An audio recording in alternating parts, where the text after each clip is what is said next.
Hi again, folks. Welcome back to Orange Coast College's chat here with our various sports. This week we're doing men's and women's golf. Join us today is Joey Rogers for the men's team and Meah Collins from our women's golf program. So thanks for joining us this week. Just kind of going around the room here. Meah, I'll start with you. I heard from Coach Collins that you dabble a little bit in surfing as well as golf. You a multi-sport talent over here. So tell me a little bit about if there's any kind of similarities that you see between surfing and golf, mentally, physically. Does one kind of help the other? Well, tell me a little bit about both sports and how they kind of help each other. For sure, yeah. I started surfing competitively when I was 8, so I've had quite a few years under my belt with competitive surfing, and I didn't start competing in golf until I was in high school.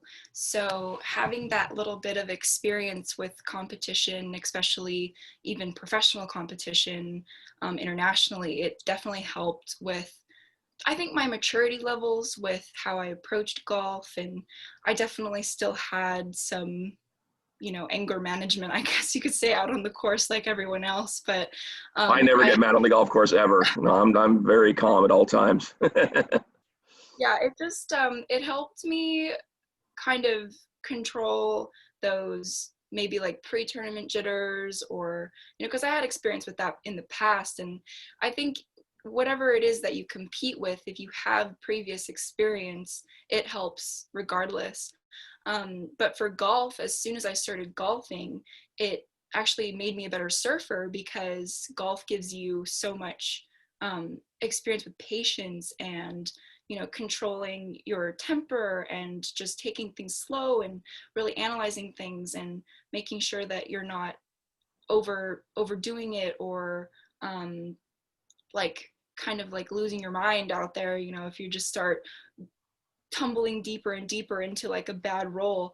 So playing golf like helped me learn how to like take a step back and look at my situation and go, okay, well, maybe I just need to change something or figure out how to do it differently so that I can move on, instead of continuing to hit bad shots or surf waves bad, or so stuff like that. So that really helped the mental aspect of it for both sports. Very nice. Bonus question for you. If you had to choose between hitting the absolute perfect drive of your life or riding that perfect wave, which gives you a bigger smile on your face? um I'm gonna have to say riding a perfect wave, because at the core I'm a surfer, so I do enjoy golf, but I do feel like you get a lot more perfect drives than perfect waves. So I'd say the rarity of it makes getting a perfect wave and riding it perfectly all the way through a little bit more rewarding and sweet, at least for me. Very good. Awesome. Thank you. Joey, now your turn. Tell me a little bit about how you got involved with golf. When did you first, pick up the sport? When did you pick up a club even? When did you really fall in love with the sport? And when did you finally look at it and say, you know what, I'm actually pretty good at this. I need to devote a little bit more time, a little more energy, a little more effort to get to maybe an elite level of competition. Yeah, definitely. I think like a lot of guys that I grew up with, kind of started early, a young age. I hung out with my grandfather a lot. I have old people tendencies, and so from a young age, I got a club in my hand around probably 4 years old, trying to hang out with my grandfather, hitting balls.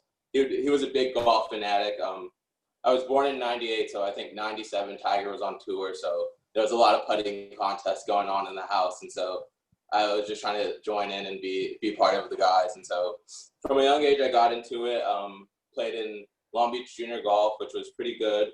From there, there was a stint where I got excited about other sports that were like more team aspects. So I had walked away from the game for a bit, and then high school around sophomore year, picked it back up. Was just wanted to do it, hang out with my family again, and then got into high school sports, got into a competition, and I finished dead last. And that was not fun. I did not like being in last place. And I thought I was going to be really good because I had played when I was a kid. I was like, oh, I'm going to go out here, I'm going to have fun, and I'm going to go win. That was not the case. And so like I got the bug from there. I mean, finishing last, like seeing your name at the bottom, that wasn't fun. And so I started to practice. Came back the next year. I was number one on our team. I think I finished fourth that year in our league, and then my senior year finished first place, won league. And so I thought it was pretty serious. Thought I could do something with it. Got to the college level, struggled a bit, then found some strokes, found some areas to improve, and decided I would like to take it serious. Came back home, attended Orange Coast, and now we're taking it pretty serious. We got a good team, great coaches. So from there, I think that's where, and I guess now is where I've been taking it pretty serious. Very cool. Nice. Good segue, actually. I was going to ask you guys kind of a bonus question that unfortunately Coach Collins couldn't join us today for our chat, but give me an example of what Coach Collins means to both of you. How has he helped you become better golfers and even adapt those lessons into life? Meah, we'll start with you. What has Coach Collins meant to you so far? Well, so my dad actually grew up with Sean. So he knew Sean before I was born, and he's kind of like my uncle. We have the same last name, even though we're not related. So it's kind of funny. And Sean's just been kind of just like family to me since I was little, and he's always wanted me to play golf more and get out there on the course and play for him. And since I was competing for surfing, I never had the opportunity to go to an on-campus school full-time. So I just was always like, no, I'm sorry, I can't. I got contests and maybe next year. And then because I took a 3-year hiatus out of high school to compete and travel. And since, we had this global pandemic, my tours have stopped and we're just waiting for everything to go back to normal. So I decided, well, I guess I can play now. So I enrolled for OCC, and then I really like having Sean as a coach, because the biggest thing for him is he's obviously like family to me, so I have that level of comfort with him, but also just he doesn't like BS you, he's very straightforward and he tells it like it is, and there's no pity, there's no like, oh, it's okay, like you're all right. It's just like, well, if you screwed up, then why did you do it? Fix it. Don't sit there and complain and, try to get me to feel sympathetic for you, because I'm not that type of person. And I appreciate that in people, especially coaches and mentors and people who you take advice from, because I think it's better than beating around the bush, and it kind of helps me with myself too. So I don't, make excuses for myself. And, if I'm having a bad day on the course, I just kind of think like, okay, well, Sean would tell me to just not do that and figure out how to make it better. So instead of getting emotional about it, he kind of helped me to realize, well, if you admit all the emotions and you kind of just look at it straightforward, how can you figure it out? And I think that's probably the greatest thing I've gotten from working with Sean. Very cool. Joey, how about yourself? Wow. I thought I had a pretty good connection with Coach Collins, but back a little bit. From a coaching standpoint, he's everything you want in a coach. Like you said, there's no fluff. There's no, okay, like maybe next time. It's like, okay, how are we going to prepare for next time? Where do we mess up here? Where can we need to improve? And that was a lot of things I kind of needed, especially coming into a program.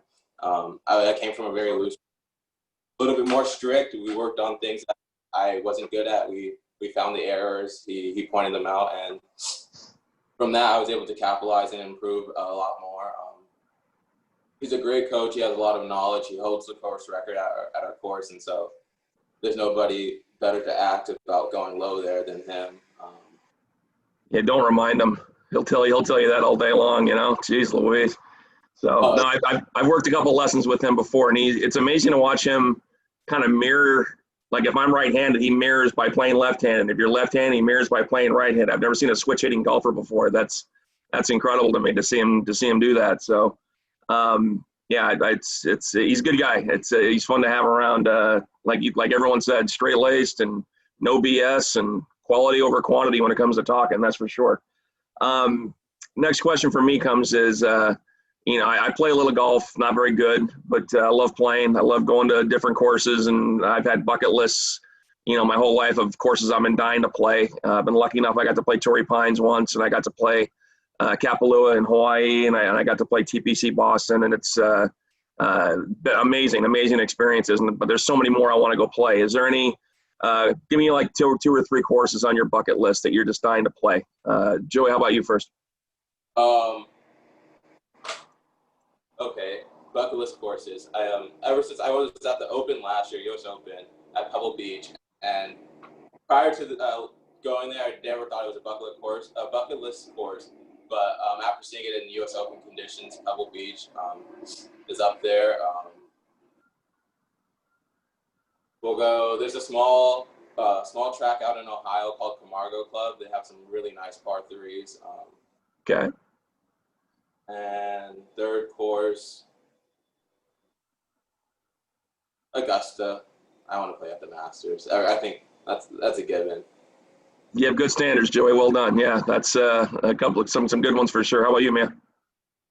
I definitely say Pebble Beach as well. I've always kind of had my eye on that because it's, of course, in California, just up the coast, and a lot of my friends have actually played there before, so they're always like, "Oh, when are you gonna go play?" And I'm like, I don't know.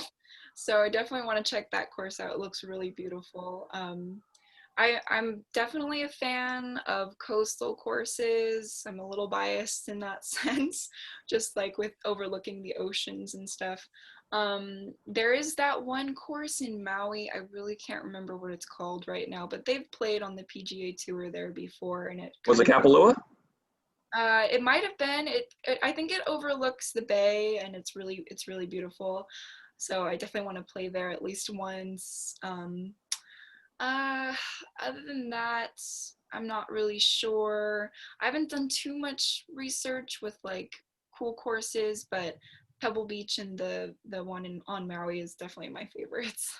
Very good. A little, if you guys want to look at another one someday, look at this course called Old Head Golf Club. It's in Ireland, and it's on the southern tip of Ireland, southwestern tip of Ireland, and literally it's on an island, and it's every hole. If you like oceanside courses, every hole has like 100-foot cliff on it, 100-foot drop on it. There's one hole like you're literally, if you swing too hard, you fall in the ocean. Like it's incredible. And a buddy of mine that told me about it, he played it. He goes, "I've played Pebble Beach and I've played Old Head, and Old Head blows Pebble Beach's doors off. Like that's how nice this course is." So I'll send you guys a link to it when we're done here. It's apparently it's an incredible course. I actually planned an entire Ireland trip based on going to play Old Head. And so I set up the whole trip and did, my tours and all that kind of stuff, got them all set up. And I said, okay, this is the day I'm playing Old Head. Called Old Head. We're closed. So it was we were going in the wintertime, and they were closed during January. So I was I was in Ireland, but I couldn't play at Old Head. So I have to go back and play it someday. But yeah, check out Old Head. It's beautiful. It's a great little track. So, as I mentioned to you guys before, I'm not a good golfer. If I can keep it under 100, I'm a happy camper. 90 to 100. I was going to ask this for Sean, but I'll ask you guys too. You guys are good golfers as well. How would you turn a golfer if you guys became a coach? How would you turn a golfer from a 90s golfer into maybe an 80s golfer? What would be one part of the game that could really make a difference to a duff like me? What do you think, Meah? Just from my own personal experience, short game, putting and chipping, like you can really save yourself. Like if you have some bad shots, like fairway or off the tee, but you have good short game, that'll really save you. Because I've always had like good drives and pretty good like in the fairways, but chipping and putting, I've gotten better at it, so I'm seeing the numbers come down a bit more, which is really good for me. But for a while there, that's what was keeping my numbers up high. Very good. How about you, Joey? Like she said, putting. I'm a big stickler on putting. That's where you have most of your strokes are gonna come from off the green. So eliminating three putting, no three putting. Easier said than done, sir. Easier said than done. Definitely easier. Yeah, just be mindful of putting. I would say keep putting stats. Try to avoid 3-putting, and keeping the ball in play are the easiest ways. If you hit the green in 2 and you 2-putt, you're going to make par. You're not going to lose a stroke to the field.